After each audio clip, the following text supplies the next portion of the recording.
All right, well, let's try and shed some more light on this, some more clarity on what may or may not have happened and the veracity of it. Therefore, get some perspective outside from Caleb Maupin. He's joining us now. He's a political analyst on the line with the International Action Centre. Hi, Caleb. It's really kicked off in the last 24 hours, this afternoon especially. This report, if it's true, of course, would be a game changer, but that's the big question. Is it true? There's been no photographic evidence, accusations, but no kind of hard proof. What do you think is going on?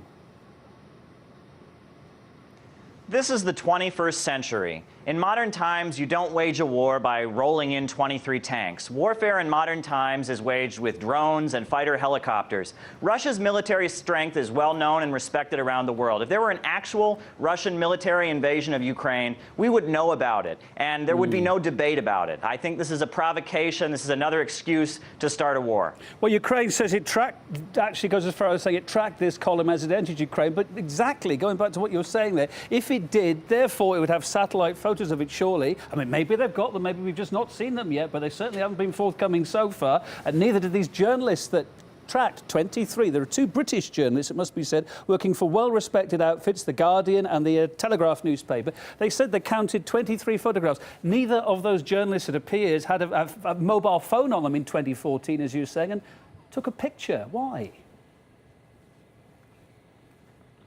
Well, look, Russia is not sending tanks into East Ukraine. What is happening right now is a humanitarian aid convoy is being sent. Right now, the U.S.-backed government in Kiev, which is paid for by the tax dollars of people living in the United States, this U.S.-backed government has basically declared war against ethnic Russians in East Ukraine. There's a blockade being set off. And it's so unfortunate they're talking about tanks, because it's not cold metallic pieces of machinery that are starving and suffering in East Ukraine right now. It's actual human beings who are starving and suffering right now. And Russia has sent a humanitarian aid convoy, which has been expected by the International Red Cross.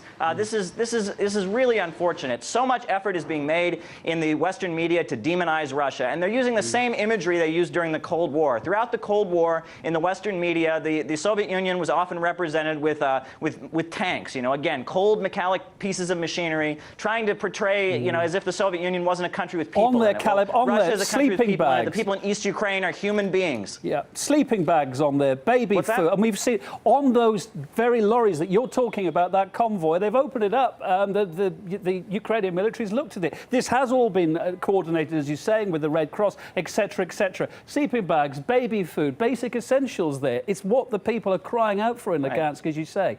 But let me go back to this this convoy that we're talking about, that's kicked off today, the alleged convoy.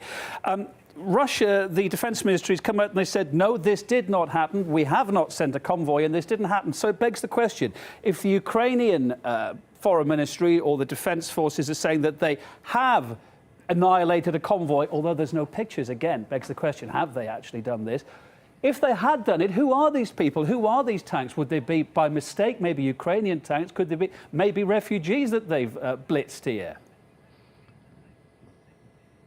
Well, the newly installed Kiev government, installed in a U.S.-backed coup, has a record of deception. They have repeatedly gotten up and said things and made accusations against the rebels in East Ukraine and against the Russian government that are not true. They have a record of not telling the truth. So I really don't think anyone should believe what they are saying. But again, this is not about tanks. This is about people. People in East Ukraine are not getting the medical supplies they need. People in East Ukraine are hungry, and Russia should be praised for sending humanitarian aid to people who are suffering. And the efforts of the Ukrainian government to halt a humanitarian convoy, a basic humanitarian effort to help people in need, are really shameful. It's a basic human thing you're saying there. Caleb Maupin from the International Action Centre. Thanks for being on the programme. Well, as I said, the Russian Foreign Ministry says it's worried about the fate of the humanitarian aid convoy waiting on Ukraine's border now. It says it has indications that the National Guard is planning to lay mines along its route to destroy the vehicles and then blame anti-government forces. That's part of the quote. Earlier, journalists and border guards inspected the contents of that convoy, as we're talking about just now. They catalogued what was in